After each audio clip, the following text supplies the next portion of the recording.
Welcome back, Phil 301. Dr. K here. I hope you all are doing well. So in our last video, we concluded part 2 of our discussion of Maimonides when we focused on his argument for the existence of God. In this video, we're going to turn to part 3 of our discussion of Maimonides and discuss his account of and solution to the problem of the origin of the world.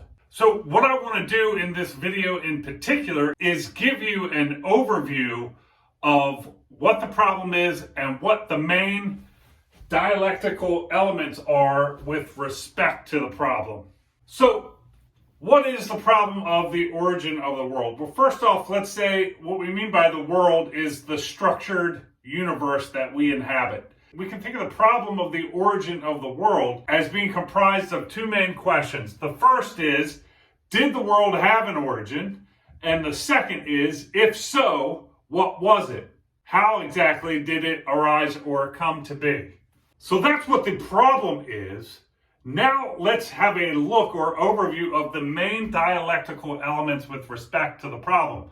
So we're going to look at, in this very generically or generally, we're going to look at what the main positions are with respect to the problem and what the arguments back and forth are between the positions and where you can find the arguments. I want to say at the outset that I'm giving you a full overview of Maimonides' discussion of this in the guide.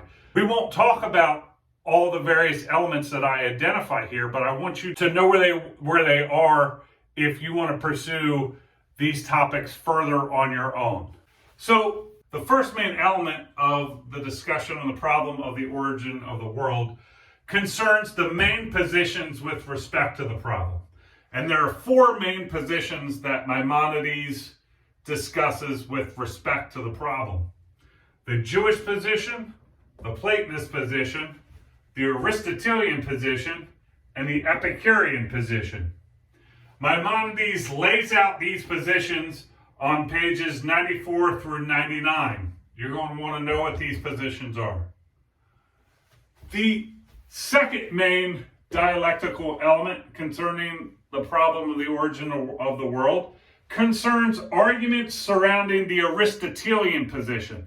And I'm going to tell you what all these positions are in more detail in a future video. Right now, again, I'm just giving you an overview of the main elements so you can have a kind of full picture of all that goes on. And then we'll zoom in detail and look at particular parts of this whole discussion. So again, the second main element in Maimonides' discussion of the problem of the origin of the world are the arguments surrounding the Aristotelian position. So Maimonides recounts various arguments for the Aristotelian position. And we could break these up into 3 scientific arguments and 3 theological arguments, or arguments based on the nature of God. And you can find these on pages 99 to 101 in your text. There are also Maimonides' objections to the arguments for the Aristotelian position. So he lays out what the arguments are for the Aristotelian position, and then he attempts to knock them down and show problems with them. And you can see his objections to the arguments for the Aristotelian position on pages 102 to 109. Lastly, when it comes to the arguments surrounding the Aristotelian position, there is Maimonides' argument against the Aristotelian position. So in addition to objecting to the arguments for the Aristotelian position, Maimonides also has a direct objection against the position itself. And you can find that on pages 109 to 113. The third main element of Maimonides' discussion for the problem of the origin of the world is the arguments for the Jewish position. And there are 2 main sub-elements in this category. There are the arguments of the Mutakalamun, and there is Maimonides' practical or speculative argument for the Jewish position. You can find Maimonides' practical or speculative argument for the Jewish position on pages 101 to 102, and see also pages 113 and 118. Now let me say a bit about the arguments of the Mutakalamun for the Jewish position. The first thing to say is that the Mutakalamun are adherents of the Kalam. And the Kalam is a group of Muslim theological schools from the 8th century onwards. You may have seen in your reading that Maimonides says he rejects the arguments of the Mutakalamun for the Jewish position on page 101. But the arguments themselves that he discusses, these appear in Book 1, sections 71 to 6 in the guide. But in your version of the guide, which is abbreviated, those arguments are cut out. But again, if you're interested in what those arguments are and what Maimonides says about them in more detail, you can, get the full copy of the guide, and you'll want to look in Book 1, section 71 to 76, and you can find him laying out what those arguments are. So to be clear here, Maimonides is a proponent of the Jewish position on the problem of the origin of the world. And the Mutakalamun have various arguments for that position.